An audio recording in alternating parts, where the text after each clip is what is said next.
Asyarul azim syarul Ramadan Asyarul azim ya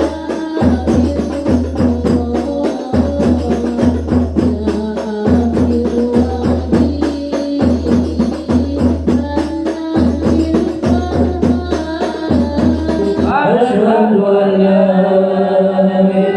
إله إلا الله أستغفر الله أسألك الجنة ونعوذ بك من النار أشهد أن لا إله إلا الله أستغفر الله أسألك الجنة ونعوذ بك من النار أشهد أن لا إله إلا الله أستغفر الله أسألك الجنة ونعوذ بك من سخطك والنار اللهم إنك عفو تحب العفو فاعف عنا اللهم إنك عفو تحب العفو فاعف عنا اللهم إنك عفو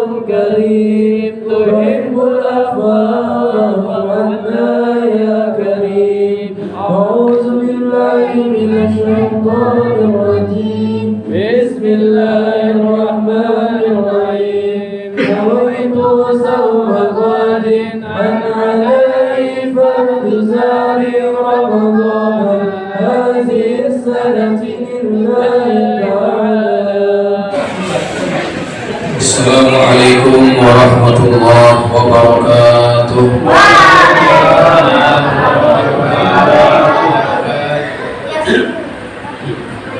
Hamdan wa syukran wa thana'an lillahi wa li jalalihi.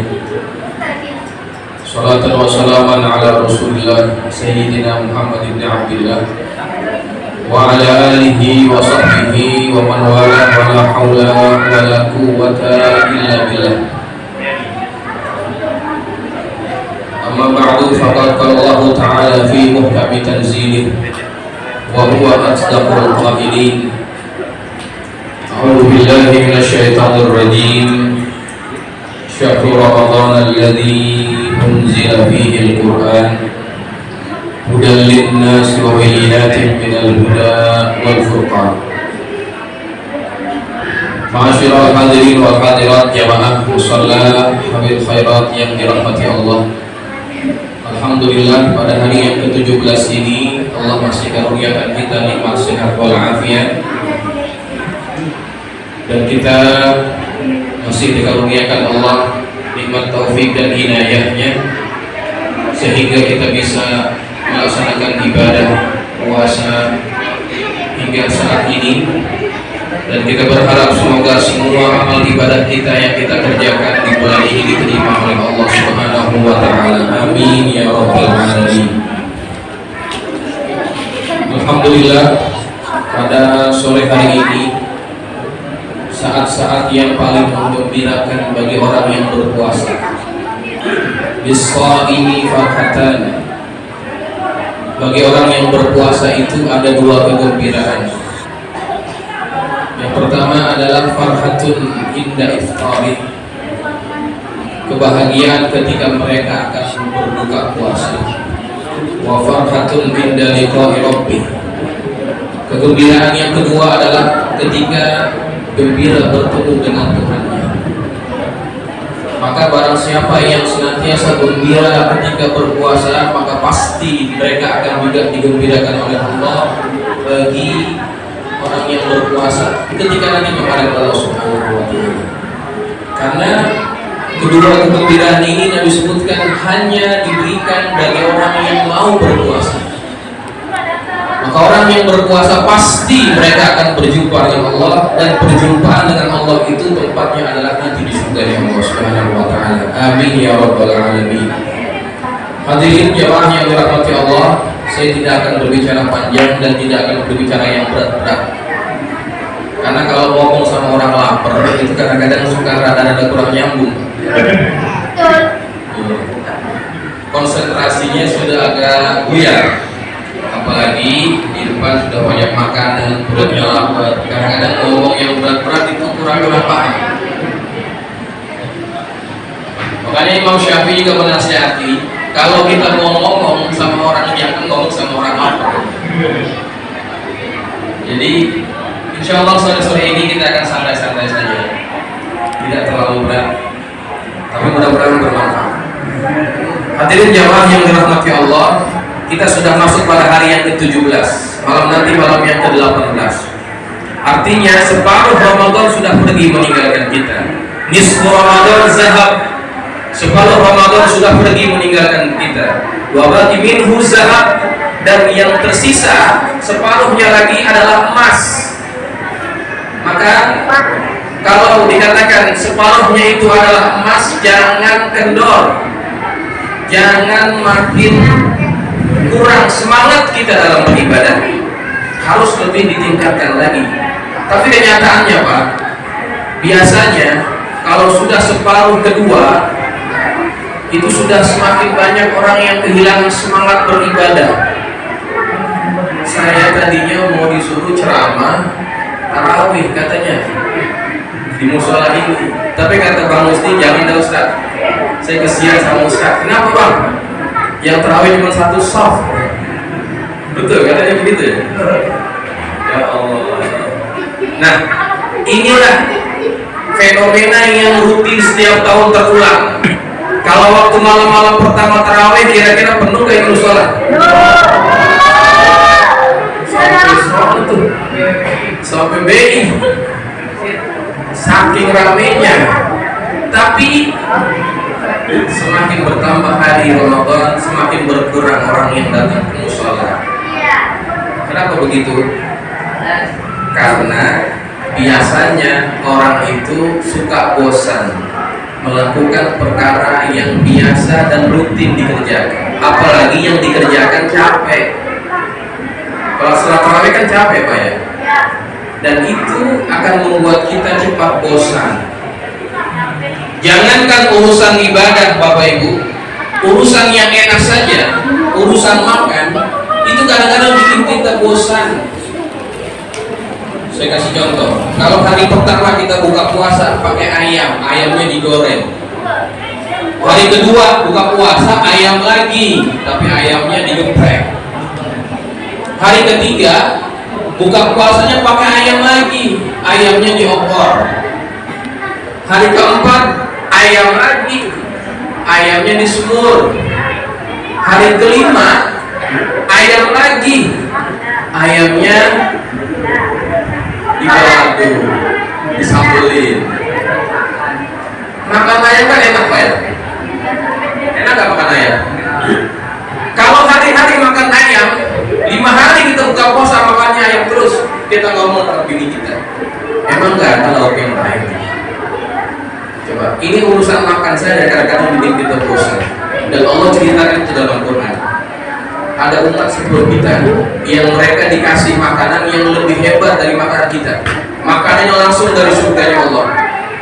Manna wassalwa.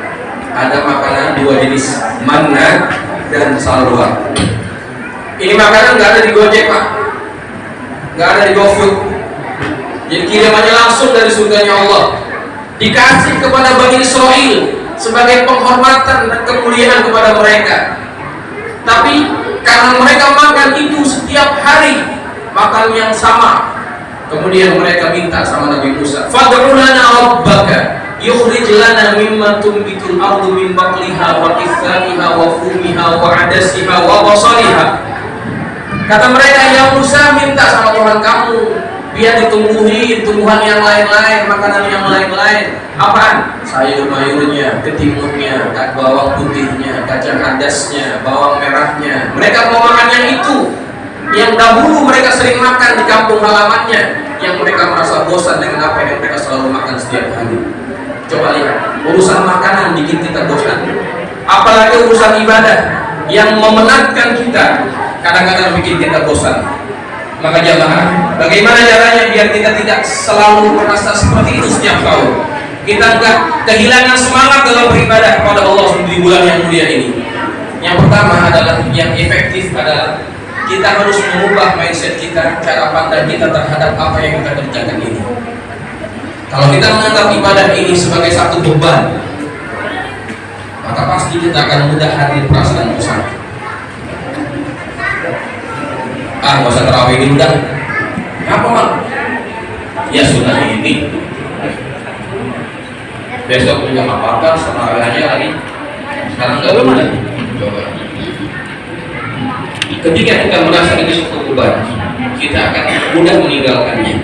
Tapi kalau kita ubah mindset kita, cara pandang kita harus menganggap apa yang kita kerjakan pada hari bulan Ramadan ini atau malam harinya adalah kebutuhan, maka pasti walaupun penat kita akan kerjakan juga. Bapak-bapak ibu kan semuanya kan mungkin ada yang kerja ya. Kita kerja tempatnya jauh ya. Ada yang dagang, ada yang kerja di perusahaan, ada yang menjadi tukang ojek, macam-macam. Itu kan capek Pak kerja gitu. Pagi macet, sore macet, di tempat kerja dia ngomelin sama bos kita, capek. Tapi besok kerjain lagi nggak itu? Dikerjain lagi walaupun capek. Kenapa dikerjain lagi? Karena kita merasa itu kebutuhan kita. Kalau kita nggak kerja, kita nggak punya duit. Kalau nggak punya duit, nggak bisa ngasih makan anak bini kita. Maka akhirnya kita usahakan juga walaupun kita rasa penat. Maka ketika kita menganggap sesuatu itu kebutuhan, kita akan berusaha semaksimal mungkin, berusaha melaksanakannya. Pada ibadah juga harusnya seperti itu. Karena ibadah juga kebutuhan kita. Kebutuhan yang kita akan bawa itu sebagai bekal. Tapi karena kita sudah tidak ada di dunia ini, kita menghadap Allah, kita bawa bekal. Yang kita dapatkan dari apa? Dari ibadah yang kita kerjakan. Kalau di bulan Ramadan ini harusnya kita lebih bersemangat beribadah. Kenapa? Karena bekal yang akan kita peroleh lebih banyak lagi, lebih mudah kita raih. Karena dilipat gandakan pahalanya oleh Allah Subhanahu wa Ta'ala. Kadang-kadang kita cari duit capek-capek Pak. Ini kalau duit dunia nih, harta dunia. Kita cari capek-capek, kadang-kadang orang lain yang nikmatin. Betul nggak? Kita capek cari-cari itu duit yang nikmatin orang lain. Karena istri kita, anak kita, orang tua kita, saudara kita, orang lain yang nikmatin. Ya. Saya punya pengalaman ini. Bukan berapa? 5 menit. Saya punya pengalaman waktu di Malaysia, waktu masih tinggal di sana. Ada jamaah perempuan nih, dia ngaji sama saya kuliah Tuhan. Nah dia cerita, Ustaz saya mungkin nggak bisa terus-terusan ngaji sama Ustaz. Kenapa Bang? Karena saya punya tanah di rumah di kampung, dan nanti kalau suami saya sudah pensiun, kami mau pindah ke kampung, tinggal di sana. Kami sedang bangun rumah. Oh ya sudah, yang penting ngaji. Ya. Nah, nggak lama setelah itu suaminya meninggal dunia. Suaminya meninggal dunia dan rumahnya belum jadi, rumahnya belum siap. Setelah selesai masa indah wanita ini, beberapa bulan setelah itu saya dengar kabar kalau wanita ini dia kawin lagi. Umurnya padahal bukan muda, umurnya 50-an ke atas. Ya. Dia kawin lagi. Berarti masih ada jodohnya. Dia kawin lagi. Nah, ketika dia sudah kawin, dia ketemu saya lagi. Ustaz, saya mau izin, saya mau pulang kampung. Saya mau tinggal di rumah yang sudah siap, yang sudah jadi dengan suami saya yang baru. Ya sudah, silakan. Yang penting ngaji di mana saja di berada, tetap ngaji. Ya sudah, pindahlah mereka. Nah, yang saya ingin tegaskan di sini jemaah, itu tanah yang beli siapa? Suami yang pertama. Kemudian yang bangun rumahnya siapa? Suami yang pertama. Pakai duit siapa? Suami yang pertama. Yang nempatin siapa? Suami yang kedua. Coba, enak atau jadi suami yang kedua? nggak modal apa-apa, nempatin rumah baru, enak kan gitu. Ya Allah, kan begitu hakikat dunia. Kita yang nyari capek-capek, yang nikmatin kadang-kadang orang lain. Ya Allah, kita nggak sempat nikmatin itu yang kita cari, orang lain yang nikmatin. Kita lagi sibuk kerja nih, ya, kita mati, yang semua kita punya di dunia ini akan beralih milik kepada ahli waris kita. Tetapi kalau ibadah yang kita kerjakan, yang capek kita, yang nikmatin kita, bukan orang lain. Makanya terhadap sesuatu yang pasti milik kita, itu harus kita usahakan walaupun capek sebetulnya. Kalau dunia saja yang pasti kita tinggalkan, kita berani capek-capek. Kenapa untuk akhirat yang pasti kita bawa, kita nggak berani capek-capek? Maka jamaah yang dirahmati Allah, separuh Ramadan yang kedua ini harus lebih giat lagi beribadah. Semangat harus kita perbaharui lagi. Surau musola harus dipenuhi lagi dengan jamaah. Kenapa? Karena di separuh kedua ini ada hadiah besar bagi kita umat Nabi Muhammad, yaitu apa? Yaitu malam al-qadar. Jangan tinggal isya jamaah, subuh jamaah, luar biasa ganjarannya. Hadirin jamaah yang dirahmati Allah, sekedar itu yang bisa Al-Fakir sampaikan. Tadi baru sampai saya dikasih amplop sama Haji Abdul Rahim, amplop untuk pembangunan madrasah Al-Ittihadiyah yang kebetulan saya diamanahkan jadi kepala sekolahnya. Kepala sekolah yang lama Ustaz Saiful Haq meninggal dunia. Saya ditunjuk sebagai Yazid Romli, udah aja yang jadi ketua, yang jadi kepala madrasah. Nah, kita ditunjuk sama orang tua, mau nggak mau kita terima. Nah, kita terima, ada PR besar. Apa itu? Sekolahnya kan ambruk. Jadi sekarang kita bangun. Alhamdulillah sudah berjalan, semua tiang sudah dicor. Kita akan teruskan kepada pembuatan balokan dan persiapan untuk ngecor lantai yang kedua. Jadi apa yang diberikan itu tadi jadi amal jariah yang nanti kalau sudah jadi paku, jadi semen, jadi bangunan dipergunakan untuk orang belajar agama. Itu kan madrasah ibtidaiyah adalah madrasah yang diajarkan di dalamnya ilmu agama, yang dimana anak-anak yang sekolah di situ memperdalam ilmu agamanya. Masya Allah, pahalanya sangat besar. Jadi yang diberikan akan jadi amal jariah yang kalau kita sudah mati, itu yang jadi milik kita. Itu yang akan jadi tabungan kita yang kita akan bawa sebagai bekal kepada Allah Subhanahu wa Ta'ala.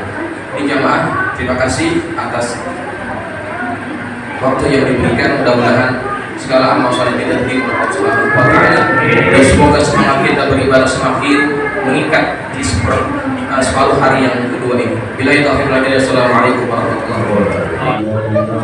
Allahumma shalli wa sallim ala Muhammadin wa ala alihi wa sahbihi wa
ولا تجعل قلوبنا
ليالي القدر عودي في الصعود وصلى الله على مسح العتاب. ليالي القدر عودي في الصعود وصلى الله على مسح العتاب. سلام في سلامي في السلام على زار الصيام والقيام. ليالي القدر الأولى في السود وصلى الله على ذكر الختام. سلام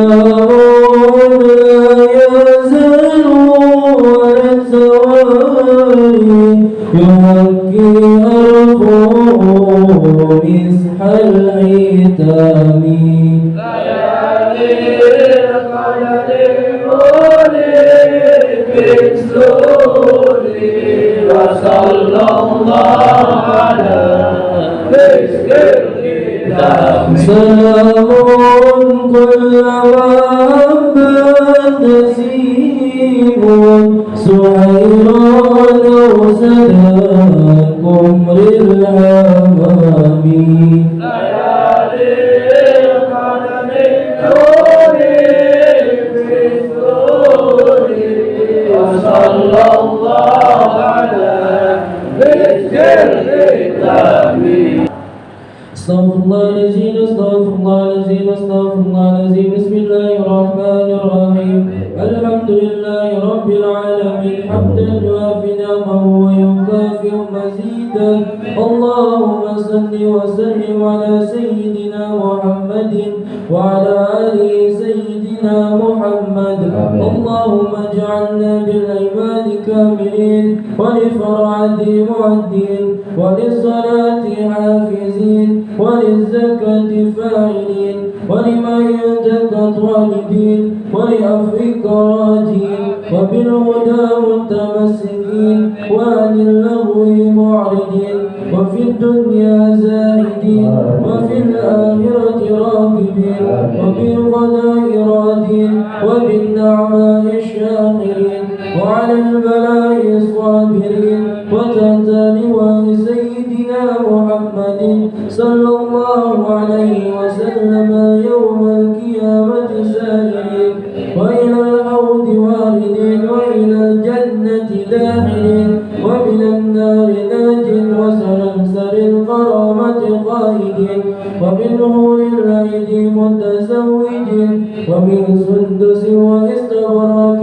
ودباج متلبسين ومن طعام الجنة آكلين ومن نبات وعسل مصفى شاربين بأبواب وأباريق وكأس من معين مع الذين أنعمت عليهم من النبيين والصديقين والشهداء والصالحين وحسن أولئك رفيقا.